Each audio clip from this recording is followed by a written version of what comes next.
Hello friends, welcome to exam capsule. आज हम लोग देखने वाले हैं सीटेट का पेपर फर्स्ट और सेकंड के लिए सीडीपी का एक एक टॉपिक हम लोग कवर करने वाले हैं, जिसमें हम लोगों का आज का टॉपिक है अधिगम लर्निंग। आज तो हम आज जो है लर्निंग को सीखने वाले हैं। ठीक है, तो चलिए हम इसको स्टार्ट करते हैं, जिसमें दिया हुआ है कि अधिगम जन्म से लेकर के मृत्यु तक चलने वाली प्रक्रिया है। व्यक्ति प्रत्येक परिस्थिति में सीखता है, अपने व्यवहार में परिवर्तन करता है, यही सीखना है। ठीक है, तो हम लोगों ने यहाँ पे क्या जाना कि अधिगम क्या है, तो जीवन से जन्म से लेकर के मृत्यु तक चलने वाली प्रक्रिया, यानी एक बच्चे का जन्म जब होता है वहाँ से स्टार्ट होकर के मृत्यु पर्यंत चलती है अधिगम। अधिगम मीन्स सीखना, और सीखना हर एक व्यक्ति हर एक समय में करता है। प्रत्येक व्यक्ति जो है प्रत्येक परिस्थिति में सीखता है, बिल्कुल सीखेगा क्योंकि सीखना जो होता है सबसे मेन पॉइंट होता है वो परिस्थिति से सीखा जाता है, बाद में स्कूल या फिर कहीं से सीखा जाता है। सबसे पहले प्रत्येक व्यक्ति अपने प्रत्येक रेगुलर जो दैनिक जीवनचर्या होता है वहीं से सीखना स्टार्ट करता है और अपने व्यवहार में परिवर्तन करता है।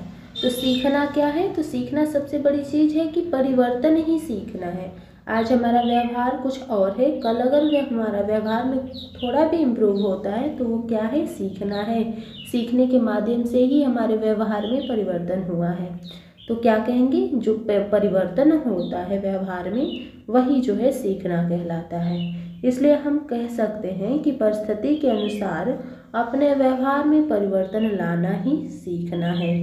बिल्कुल सही है, क्योंकि आज हमारी परिस्थिति जो भी हो, हम जिस इन्वायरमेंट में हैं उसके अनुसार हम अगर अपना व्यवहार परिवर्तन कर ले रहे हैं, हम जिस जगह पे जा रहे हैं वहाँ के इन्वायरमेंट में हम ढल जा रहे हैं, तो वही क्या है, सीखना है। हमने अपने व्यवहार से सीखा, अपने इन्वायरमेंट से सीखा। ठीक है, तो परिस्थिति के अनुसार अपने व्यवहार में परिवर्तन लाना ही क्या कहलाता है, सीखना कहलाता है। अब देखते हैं इम्पोर्टेंट पॉइंट्स जो है अधिगम के। तो सीखना अनुकूलन की प्रक्रिया है। अनुकूलन, एडेप्टेशन क्या होता है, अनुकूलन। तो हम किसी भी वातावरण के अनुकूल, किसी भी परिस्थिति के अनुरूप जब खुद को ढाल लेते हैं, खुद में परिवर्तन ला लेते हैं, सामंजस्य स्थापित कर लेते हैं, तो वो क्या कहलाता है, सीखना कहलाता है। हम जिस इन्वायरमेंट में गए, वहाँ सर्दी का दिन है, तो चूँकि हम उसके अनुरूप अपने शरीर को ढाल लिए, तो वो क्या हो गया कि हम उस इन्वायरमेंट से, वातावरण से हमने कुछ सीखा, अपने व्यवहार में परिवर्तन लाया, अपने दिनचर्या में परिवर्तन लाया, तो वो क्या हो गया, अनुकूलन हो गया। सीखना सार्वभौमिक यूनिवर्सल प्रक्रिया है। तो सीखना क्या है, सार्वभौमिक है। सार्वभौमिक का मतलब प्रत्येक जगह पे सीख सकते हैं, प्रत्येक अवस्था में सीख सकते हैं, प्रत्येक परिस्थिति से सीख सकते हैं। तो ये क्या हो जाएगा, सार्वभौमिक, यानी कि प्रत्येक तरह से हम सीख सकते हैं। तो क्या हो गया, सीखना एक सार्वभौमिक प्रतिक्रिया है। घर में, बाहर, स्कूल, पास पड़ोस, हर एक जगह से हम कुछ न कुछ सीखते हैं, इसलिए इसको हम कह सकते हैं कि ये क्या है, सार्वभौमिक है। सीखना व्यवहार में परिवर्तन है, बिल्कुल सबसे इम्पोर्टेंट पॉइंट है। जब तक हमारे व्यवहार में परिवर्तन नहीं आएगा, मतलब हमने कुछ सीखा ही नहीं। एक बच्चा जो है आज कुछ क्वेश्चंस नहीं बता पा रहा है, कल वो क्वेश्चंस नहीं बता पाएगा, तो इसका मतलब उसके व्यवहार में परिवर्तन ही नहीं हुआ, कुछ इम्प्रूव नहीं हुआ, कुछ सीखा ही नहीं। तो वहाँ पर क्या हो जाएगा, अगर हमारे व्यवहार में परिवर्तन दिखता है, हम आज क्या थे कल क्या हो गए हैं, तो वही हमारा परिवर्तन ही बताता है कि हमने कुछ सीखा है। ठीक है, नेक्स्ट पॉइंट है कि सीखना एक मानसिक प्रक्रिया है। चूँकि हमारा सारा प्रोसेस जो होता है मेंटल से होकर शुरू होता है, मानसिक प्रक्रिया से होकर के ही हमारा सारा कार्य जो है शुरू होता है। तो सीखना एक मानसिक प्रक्रिया है। जब तक हम अपने दिमाग से अपने आप को तरोताज़ा, एकदम स्वस्थ, एकदम उस कार्य के लिए एकदम तत्पर नहीं रहेंगे अपने मानसिक तरीके से, तब तक हम उस कार्य को पूर्ण रूप से सही नहीं कर सकते। तो सबसे पहले हमको अपना मेंटल प्रोसेस, मेंटली हेल्थ जो है उसको सही करना पड़ेगा, तब जाके हम किसी भी चीज़ को अच्छे से सीख सकते हैं। ठीक है, नेक्स्ट क्वेश्चन पॉइंट दिया है कि स्कूल में अधिगम परिवेश से सहभागिता द्वारा कौशल और ज्ञान को अर्जन पर अधिक बल देना चाहिए। तो कहने का मतलब है कि स्कूल में जो भी अधिगम दिया जाता है, सिखाया जाता है, उसका सबसे बड़ा पॉइंट क्या होता है, बच्चे खुद सहभागिता देते हैं, खुद उसमें इंक्लूड होते हैं, खुद अपना योगदान देते हैं। तो ये क्या हो गया, एक पॉजिटिव वे में हो गया। और कौशल और ज्ञान का अर्जन, किसी भी कौशल यानी कि उनकी एलिजिबिलिटी क्या है, उनकी जो है योग्यता क्या है, उस पर वो ज़्यादा फोकस करते हैं। ज्ञान का अर्जन, ज्ञान का अर्जन का मतलब वो खुद उसमें इंक्लूड है, सहभागी है। इस वजह से जो सीखना हो जाता है एक पॉजिटिव वे में और एक बढ़िया हो जाता है, एक जो बोलते हैं सर्वश्रेष्ठ अधिगम प्राप्त होता है उससे, जब बच्चा खुद सहभागी बन जाता है उस अधिगम में। सार्थक अधिगम मीनिंगफुल लर्निंग में एक समस्या पर विविध तरीके से विचार करने के लिए प्रोत्साहित यानी इंकरेजिंग करता है। ठीक है, तो सार्थक अधिगम, वही सार्थक अधिगम का मतलब जिसमें बच्चा खुद इंक्लूड हो, वो जो है मन जो होता है निष्क्रिय बालक बन के ना बल्कि सक्रिय बालक बन के वहाँ पे क्वेश्चन आंसर करता हो, समझ में आ रहा है, फीडबैक देता हो, तो वो सार्थक अधिगम हुआ। उसमें क्या होता है कि समस्या पर विविध तरीका से, बच्चा खुद समस्या पर विविध तरीका से विचार करने के लिए प्रोत्साहित किया जाता है, तो वो हो जाता है सार्थक अधिगम। ठीक है, नेक्स्ट है कि अधिगम अधिक सार्थक और प्रभावशाली होता है अगर वह मुख्यतः स्वनिर्देशित, हर जगह देखिएगा सेल्फ डायरेक्टेड होना सबसे इम्पोर्टेंट होता है। जब तक जो अधिगम करता है जो बच्चा है खुद, जब तक वह कार्य नहीं करेगा तब तक वो खुद को प्रेरित नहीं समझेगा। जब तक वो खुद अभ्यास करने लगता है खुद स्वयं से, तो वो उसके लिए सार्थक और क्या हो जाता है, प्रभावशाली हो जाता है। नेक्स्ट है प्रारंभिक कक्षाओं में शिक्षण अधिगम प्रक्रिया के लिए करके सीखना, लर्निंग बाय डूइंग दृष्टिकोण बेहतर होता है।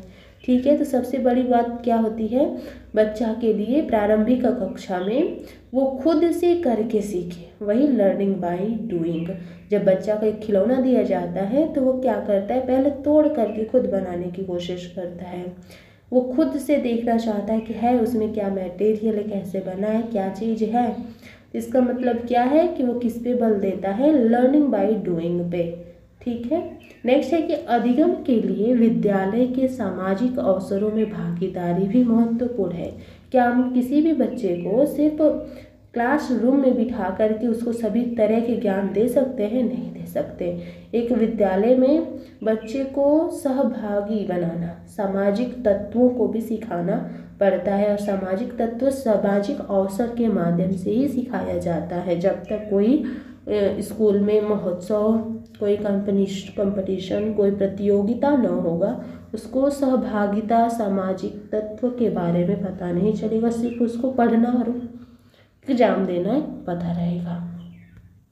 ठीक है, नेक्स्ट दिया है कि अधिगम मुख्य रूप से एक सामाजिक क्रिया है। चूँकि हम लोग क्या हैं, समाज के ही एक जो है तत्व है, एक पार्ट है समाज के, हमसे ही मिलकर के समाज बना है। तो अधिगम जो भी होगा वो क्या होगा, सामाजिक क्रिया होगा, समाज के लिए होगा, समाज के हित में होगा। वही अधिगम जो होता है सक्रिय होगा, जो जिसमें सामाजिक क्रियाएं निहित होंगी, एक से अधिक लोग परस्पर एक दूसरे से बंधे होंगे, सहभागिता होगी, साझेदारी होगी, तभी जाकर के वो अधिगम सुचारू और बढ़िया माना जाएगा। ठीक है, नेक्स्ट है कि प्रभावी अधिगम के लिए शिक्षार्थी की सक्रिय भागीदारी की आवश्यकता होती है। बिल्कुल होना चाहिए। जब तक बच्चा खुद इंक्लूड नहीं होगा, अधिगम करता खुद वहाँ पे सक्रिय नहीं होगा, तब तक वो अधिगम उतनी अच्छे से नहीं सीख सकता जितना वो सक्रिय भागीदारी के द्वारा सीख सकता है। नेक्स्ट है कि सार्थक अधिगम मीनिंगफुल लर्निंग है। बिल्कुल मीनिंगफुल का मतलब कि जब तक हम इंक्लूड नहीं करेंगे, खुद को उसमें ढालेंगे नहीं, सहभागी नहीं बनेंगे, तब तक उसका उद्देश्य कुछ सिद्ध नहीं होगा। उसमें क्या क्या होता है, विश्लेषण, समालोचनात्मक सोच, समस्या समाधान, analysis, critical thinking, problem solving की प्रक्रियाएं शामिल होती है। ठीक है, किसमें, जब बच्चा खुद सार्थक, खुद उसका मीनिंग किस उद्देश्य से वो अधिगम ले रहा है उसका पता रहता है, तो यानी कि वो विश्लेषण कर लेगा। विश्लेषण का मतलब होगा किसी भी चीज़ों को सही से व्याख्या करना, उसके टाइप्स, उसके प्रकार के बारे में एक छोटी छोटी बातों को भी, पॉइंट्स को भी सामने रखना। उसमें समालोचनात्मक चिंतन, सोच क्या होता है जिसके हम दोनों पक्षों, बुरे पक्ष और अच्छे पक्ष, दोनों पक्षों के बारे में जानते हैं, उन पे विवरण प्रस्तुत कर देते हैं, वो हो गया समालोचनात्मक सोच। और समस्या समाधान, कोई सी भी समस्या को समाधान देने के लिए हमारे पास जो होगा सार्थक अधिगम, उस समस्या से संबंधित अधिगम होना चाहिए, वो भी सार्थक मीनिंगफुल अधिगम होगा तो जाके वो प्रॉब्लम सॉल्व होगा। एनालिसिस करना आना चाहिए, क्रिटिकल थिंकिंग और प्रॉब्लम सॉल्विंग, ये सारी क्रियाएं उसमें शामिल होती हैं, किसमें, तो सार्थक अधिगम में। ठीक है, तो अब हम लोग देखेंगे, हम लोगों ने देख लिया क्या इम्पोर्टेंट पॉइंट्स जो है लर्निंग के। इतने टाइप्स से हम लोग लर्निंग को समझ चुके हैं। अब देखते हैं हम लोग अधिगम वक्र। अधिगम वक्र जो होता है, कर्व्स ऑफ लर्निंग क्या होता है, तो हम लोग जानेंगे अधिगम वक्र। वक्र क्या है, वक्र का मतलब हो गया वही आरेख, ग्राफ, जिसके माध्यम से हम लोग अधिगम को समझेंगे। तो जब अधिगम की मात्रा, प्रभाव और क्षमता आदि को किसी माध्यम, वो माध्यम ग्राफ, आरेख कुछ भी हो सकता है, जिससे प्रदर्शित किया जाता है, तो वह अधिगम जो है वक्र कहलाता है। कि क्या इसका परिभाषा था कि जब किसी भी अधिगम की मात्रा, मतलब हमने कितना सीखा, हमने जो सीखा उसका प्रभाव कितना पड़ा, जितनी उसकी क्षमता कितनी थी, इस चीज़ को दर्शाने के लिए जिस हम ग्राफ या आरेख का प्रयोग करेंगे उसे ही कहा जाएगा अधिगम वक्र। किसको, तो जो भी ग्राफ या आरेख पे हम अधिगम की मात्रा को प्रदर्शित करेंगे उसे ही कहा जाएगा अधिगम वक्र। अब इसमें भी दो तरह का होगा अधिगम, न्यून भी हो सकता है, न्यून यानी कि कम, अधिक भी हो सकता है और शून्य की स्थिति भी हो सकता है। तीनों स्थिति जो ग्राफ दर्शा देगा वही कहलाएगा अधिगम वक्र। अब देखते हैं अधिगम वक्र जो होते हैं चार प्रकार के होते हैं। कैसे कैसे, किस तरह से ग्राफ पे दर्शाया जाएगा, तो एक सरल रेखीय वक्र है। एक सरल रेखीय यानी एक ग्राफ ऐसा बनेगा अधिगम का जिसमें सरल रेखा में गया हुआ है, ये अधिगम जो है एकदम सीधी रेखा में जाएगा, इसे ही कहा जाएगा सरल रेखीय वक्र। देखिए यहाँ पे चित्र में भी दिखाया गया है।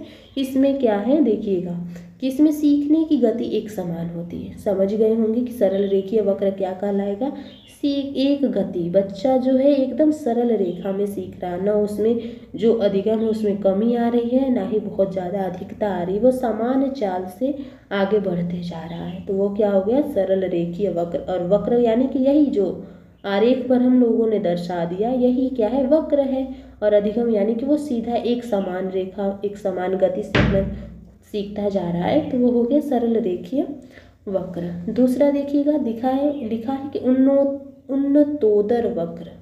उन्नतोदर वक्र क्या होता है, तो पहले तो उन्नति करेगा, उन्नतोदर का मतलब पहले उन्नति फिर तोदर यानी कि फिर धीरे धीरे धीमा हो जाएगा उसका गति। तो इसकी परिभाषा देख लीजिए क्या है कि इसमें सीखने की गति शुरू में तेज होती है और उच्चतम बिंदु पर जाते जाते पहुंचने के बाद सीखने की गति धीमी होना शुरू हो जाती है। देखिए यहाँ पे जो आरेख बना है कैसे ऊपर जा कर के फिर ये नीचे की तरफ झुक गया है, यानी कि कहीं ना कहीं यहाँ पे से रेखा सीधी रेखा में ये जाते जाते, यानी कि यहाँ पे गति सीधी ठीक थी लेकिन आगे जा कर के झुक गई, यानी कि धीमी हो गई। तो ये जो ग्राफ इसको दर्शाया गया है वक्र कहलाएगा। कौन सा वक्र है, तो उन्नतोदर वक्र।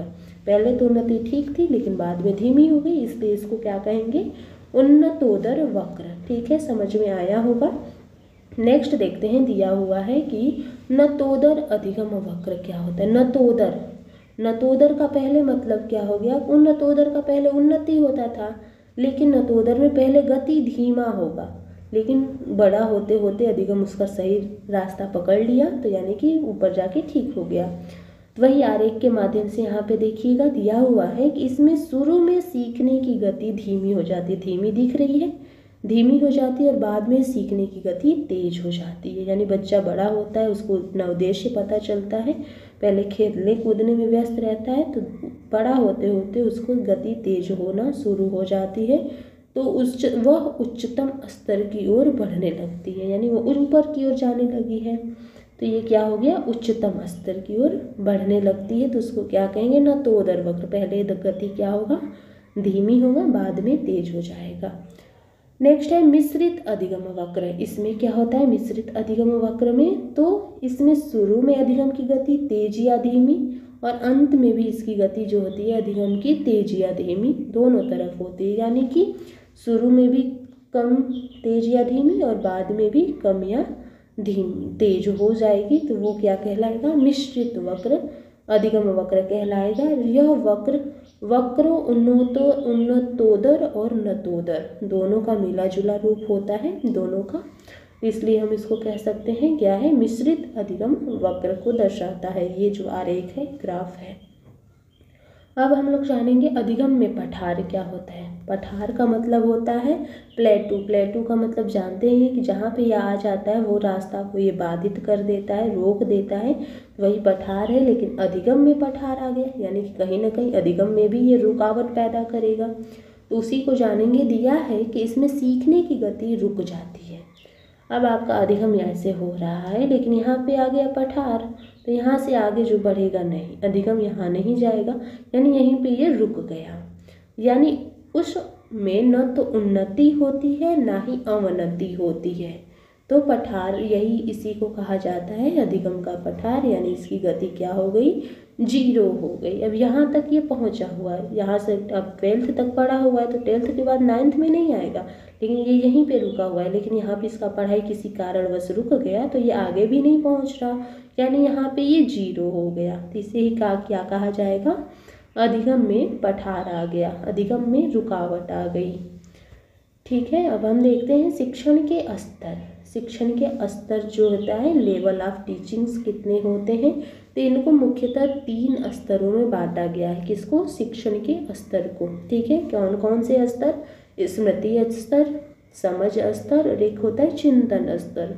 तो देखते हैं हम लोग सबसे पहले स्मृति स्तर क्या कहलाता है, मेमोरी लेवल। तो हम लोग जानते हैं स्मृति स्तर सबसे कम होता है, प्रारंभिक बच्चों के लिए इम्पोर्टेंस रखता है। तो जानेंगे इनको किसने दिया है, तो हर्बर्ट ने दिया है। स्मृति स्तर को किसने दिया है, हर्बर्ट ने दिया है। इसमें क्या होता है कि रटने पर बल दिया, इसमें बच्चों के लिए होता है और रटने पर बल दिया जाता है, रटाऊ विद्या होती है। स्मृति स्तर पे मेमोरी लेवल पे छोटे बच्चों को गिनती, टेबल्स, पहाड़े, क ख ग घ जो भी चीज़ें होती हैं वहाँ पे बार बार रिपीट करके उनको सिखाया जाता है, तो वही रटने पर बल दिया जाता है। ये शिक्षण अधिगम प्रक्रिया का निचला स्तर, क्योंकि प्राथमिक लेवल पे किया जाता है 1 2 3 तक, तो इसलिए इसको हम लोग कहते हैं ये निचले स्तर का है। इस शिक्षण स्तर के शिक्षण अधिगम का उद्देश्य केवल ज्ञान प्राप्त, बच्चों को सिर्फ सिखाना होता है, क ख ग घ अ आ ABCD जो भी है उसको सिर्फ सिखाना होता है यहाँ पे, कि बच्चा बोलना सीख जाए। इसके लिए उनको बार बार रिपीट देना पड़ता है, इसीलिए इसका केवल उद्देश्य क्या है, ज्ञान प्राप्त करना। चूँकि बड़ा होगा बच्चा तो उसको समझने लगेगा कि क का मतलब क्या, ख का मतलब क्या, पहले वो सीख ले, बोलना सीख ले, इतना बस सिखाया जाता है। यह छोटी कक्षाओं के लिए होता है, ये इम्पोर्टेंट है। शिक्षण जो स्मृति स्तर होता है छोटे बच्चों के लिए उपयुक्त माना जाता है। अब हम लोग देखेंगे इसमें का दूसरा स्तर समझ स्तर, अंडरस्टैंडिंग लेवल देखेंगे क्या होता है। तो पहले जो ज्ञान मेमोरी स्तर था स्मृति, उसको हर्बर्ट ने दिया था, और ये समझ स्तर को समझ बोध, समझ को ही बोध भी कहा जाता है, तो बोध स्तर को किसने दिया है, मॉरिशस ने दिया है, याद रखिएगा मॉरिशन ने दिया है। और यह जो है स्मृति स्तर से ऊंचा होता है, कुछ ऊंचा होता है, क्योंकि ऊपर हमने पढ़ा था कि स्मृति में क्या था, सिर्फ ज्ञान प्राप्त कराना उद्देश्य होता है, लेकिन अब जो हम ज्ञान दे चुके हैं उसको, उसका मीनिंग क्या है, उसको समझना कैसे है, अब ये बताया जाता है, इसीलिए इसमें क्या है समझ बोध स्तर कहा जाता है। ये ज्ञान स्तर से थोड़ा सा ऊंचा होता है समझ स्तर। अब देखिएगा इस तरह में रटने के बजाय ज्ञान को अच्छी तरह से समझने पर बल दिया जाता है। ठीक है, क्योंकि ये प्राथमिक लेवल पे था और स्मृति समझ भी आ गया बच्चा, यानी थोड़ा सा ऊपर बढ़ गया, तो इसमें क्या करेगा, वो रटेगा नहीं, चीज़ों को समझेगा कि उसका मीनिंग क्या है, अर्थ क्या है, तो वो आसानी से समझ के याद कर लेगा। ठीक है, इस स्तर में बच्चों को जो ज्ञान दिया जाता है, यह नियम या सिद्धांत बताए जाते हैं, वह इस तरह से प्रदान किए जाते हैं ताकि बच्चा उनका व्यावहारिक प्रयोग भी कर सके। अब व्यावहारिक प्रयोग क्या होता है कि जो चीज़ बच्चा सीखा है क्या वो दोबारा उसको बता ले रहा? अगर बता ले रहा है यानी कि उसने उसको समझ लिया, उसके अपने व्यवहार में प्रयोग कर लिया, उसको दोबारा बता सकता है। ठीक है, तो जब दोबारा बता लेगा चीज़ों को समझ के, तब वो हो जाएगा समझ बोध स्तर। बोध स्तर को बच्चा प्राप्त कर चुका है। नेक्स्ट देखेंगे चिंतन स्तर। चिंतन स्तर क्या होता है कि यह शिक्षण अधिगम का सबसे ऊंचा, ठीक है, चिंतन करने का काम ही ऊंचे स्तर के लोग का होता है, बच्चों का होता है, तो ये जो है सबसे ऊंचे स्तर का माना जाता है। इस स्तर में बच्चों को अपने मानसिक शक्तियों के विकास के पूर्ण अवसर प्राप्त होते हैं, जो कि वो चिंतन करते हैं, थिंकिंग होता है उनके पास, वहाँ उनको कहाँ किस क्षेत्र में विकास करना है, उनके पूर्ण अवसर मिलते हैं। वो उसके पास जो होता है दायरा जो होता है बहुत विस्तृत होता है सीखने का, विकास करने का, तो वो अपना चिंतन के द्वारा अपना एक क्षेत्र चूज करते हैं, जो कि चिंतन इसमें बेटर माना जाता है। इसमें पहले बच्चों के विभिन्न नियम, सिद्धांत आदि की जानकारी दी जाती है, फिर उन्हें स्वतंत्र रूप से उस पर चिंतन करने और निष्कर्ष निकालने के अवसर दिए जाते हैं। ठीक है, तो चूँकि बच्चे बड़े हो गए हैं, ऊंचे स्तर के हैं, तो उनको ये नियम या सिद्धांत ही बस सिखाना है। अगर नियम और सिद्धांत सीख लिए, रूल्स जान लिए, तो उसको वे क्या कर सकते हैं, फॉलो करके उसको चिंतन करके उस पे से निष्कर्ष को निकाल सकते हैं। ठीक है, तो इसीलिए इस पे क्या किया जाता है, विभिन्न नियम सिद्धांत दिए जाते हैं, उनकी जानकारी दी जाती है, और बच्चा खुद इतने सक्षम होते हैं कि वो अपने चिंतन के द्वारा उसका निष्कर्ष प्राप्त कर सकते हैं। ठीक है, तो अब हमने देख लिया शिक्षण के स्तर, 3 चर थे, तो तीनों को देख लिए। अब हम लोग जानेंगे सूक्ष्म शिक्षण क्या होते हैं, माइक्रो टीचिंग क्या होता है। चूँकि ये माइक्रो टीचिंग बच्चों के लिए नहीं है, शिक्षक के लिए होता है, उनकी प्लानिंग बनाने के लिए, पाठ्य योजना के लिए होता है। तो जानेंगे कि ये सूक्ष्म शिक्षण होता क्या है, कैसे इसका प्रयोग किया जाता है। दिया है कि सूक्ष्म शिक्षण यह शिक्षण छोटा प्रारूप होता है। शिक्षण जो होता है, टीचिंग होता है, उसी का एक छोटा रूप होता है। इसमें क्लास में शिक्षण क्रियाएं सूक्ष्म रूप से कार्य करती हैं। ठीक है, जो क्लास में शिक्षण क्रिया होता है उनके छोटे छोटे पार्ट में बांट देना ही वही होता है माइक्रो टीचिंग। सूक्ष्म शिक्षण विधि का विकास एलन महोदय ने किया था। याद रखिएगा, सूक्ष्म शिक्षण का विकास किसने किया, तो एलन महोदय ने किया। सूक्ष्म शिक्षण कम समय में अधिक दक्षता प्रदान किया जाता है। सूक्ष्म शिक्षण के द्वारा जो है अधिक कम समय में अधिक दक्षता दिया जाता है। सूक्ष्म शिक्षण का बेनिफिट्स जो होता है, लाभ यही होता है कि कम समय में अधिक दक्षता, टीचर के अंदर कितनी दक्षता है उनका चेकआउट कम समय में किया जा सकेगा। नेक्स्ट है कि सूक्ष्म शिक्षण में शिक्षकों के कौशल का विकास किया जाता है। ये मेन पॉइंट है, विद्यार्थियों के लिए नहीं है। शिक्षकों का जो भी कौशल है, योग्यता है, उसका विकास किया जाता है। जैसे श्यामपट्ट कौशल, टीचर कैसे ब्लैक बोर्डिंग कर रहा, पुनर्बलन कौशल, फीडबैक कैसे ले रहा या उसको प्राप्त हो रहा, प्रश्न कौशल उसका कैसा है, उसका विकास किया जाता है सूक्ष्म शिक्षण के माध्यम से। अब देखिएगा, इसमें दिया हुआ है सूक्ष्म शिक्षण की प्रक्रिया, कौन कौन सी प्रक्रिया से गुजरता है सूक्ष्म शिक्षण। सबसे पहले क्या होता है, पाठ्य योजना का निर्माण किया जाता है। मतलब एक टीचर जो है क्लास में जाकर क्या कौन सा चैप्टर पढ़ाएगा, कैसे पढ़ाएगा, उस पाठ्य योजना का वो निर्माण करेगा, यानी कि पहले प्लानिंग करेगा।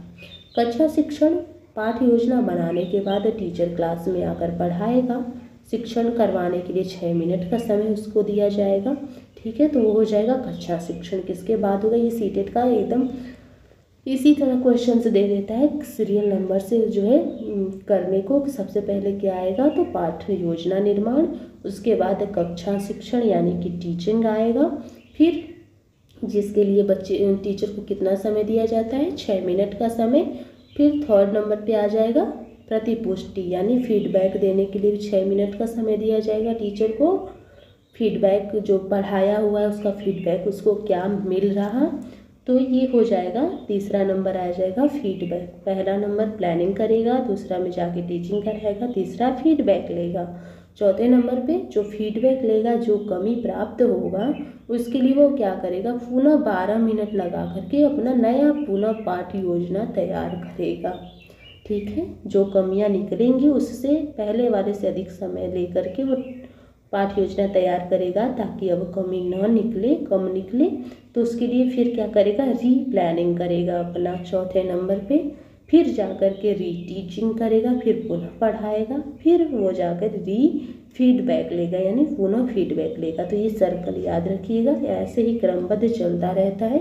यही है माइक्रो टीचिंग का साइकिल प्रोसेस जो होता है, टोटली 36 मिनट का होता है। यही इसी नियम पे चलता है, ठीक है।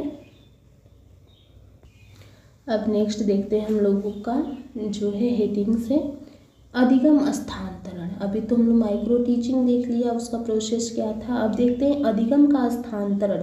अभी तक आप लोग किसी वस्तु का, किसी जो है तथ्यों का स्थानांतरण देखे होंगे, चीज़ों का स्थानांतरण किया जाता है, एक जगह से दूसरी जगह ले जाया जाता है। लेकिन यहाँ पे हम लोग सीखेंगे अधिगम का स्थानांतरण। जो हम लोग सीखते हैं उसका स्थानांतरण किस तरह से किया जाता है, कितने टाइप से किया जाता है, ये चीज़ हम लोग आज जानेंगे। तो देखिए, जब कोई एक सीखा हुआ कौशल जो हमारे पास एलिजिबिलिटी है, कौशल है, वो जो हम सीख चुके हैं, या काम दूसरे सीखने के कौशल या काम को प्रभावित करता है, तो उसे सीखने का स्थानांतरण कहते हैं। कहने का आशय है कि हमने ये जो है मैथ्स का क्वेश्चन सॉल्व करना सीख चुके हैं, और वही मैथ्स के क्वेश्चन जो है गुणा भाग जोड़ घटाव जो है, अगर हम वही साइंस के क्वेश्चन में यूज कर ले रहे हैं, तो कहीं ना कहीं जो हमने सीखा हुआ अधिगम है, कौशल है, उसका स्थानांतरण किसी और क्षेत्र में कर लिए।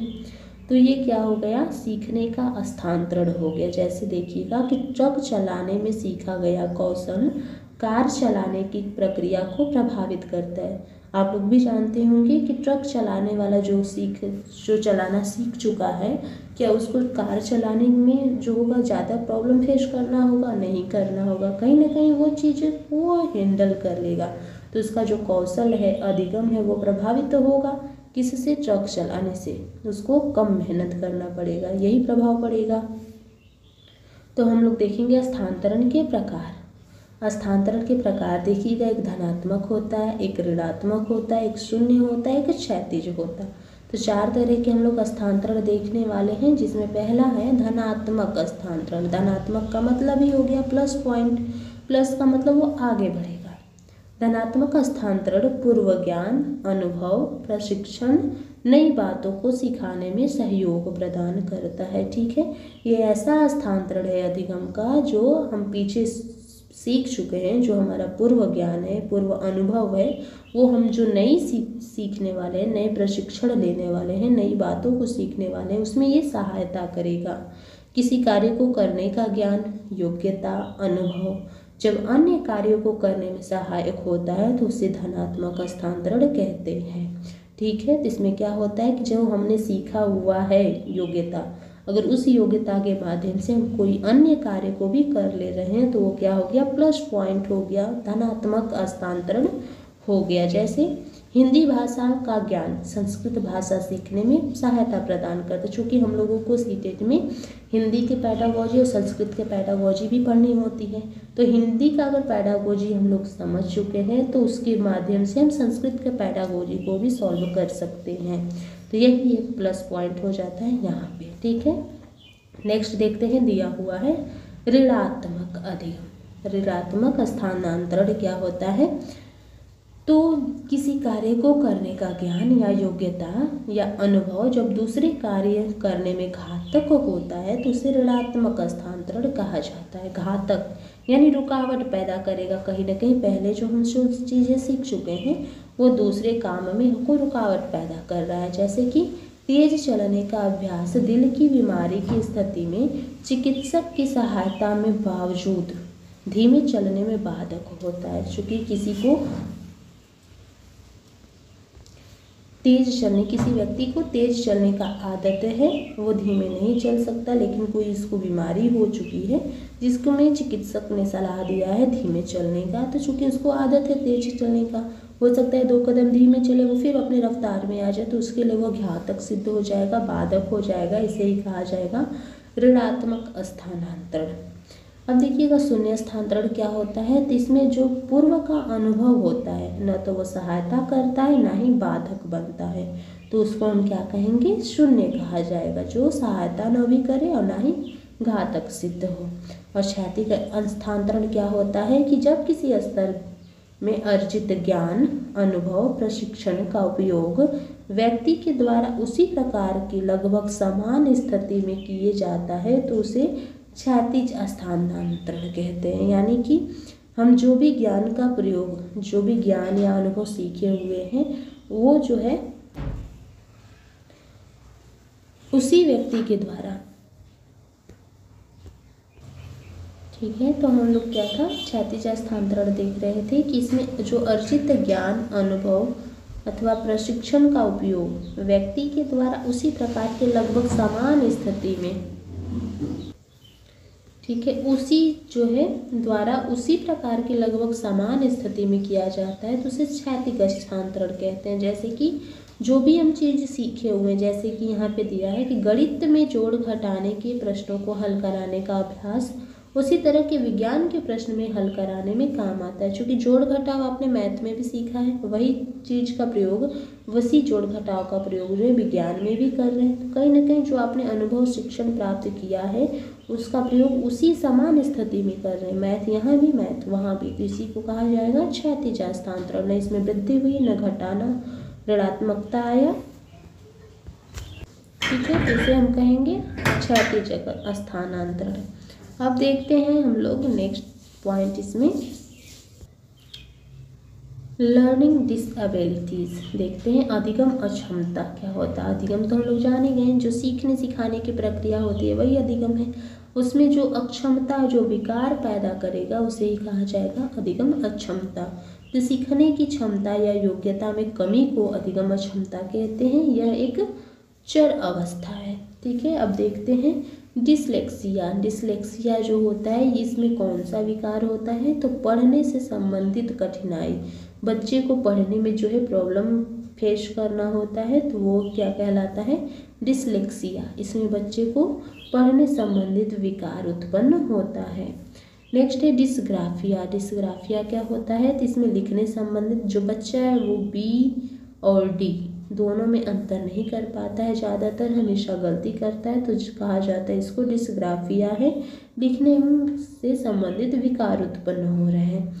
नेक्स्ट पॉइंट है डिसकैलकुलिया। डिसकैलकुलिया क्या होता है? मैथमेटिक्स से रिलेटेड समस्या होता है, गणितीय गणना से बच्चा इसमें काउंट करने में जो होता है प्रॉब्लम फेस करता है तो उसे कहा जाएगा गणितीय गणना। डिसकैलकुलिया में कैलकुलिया यानी कैलकुलेटर से संबंधित, गणितीय गणना से संबंधित समस्या फेस करना होता है।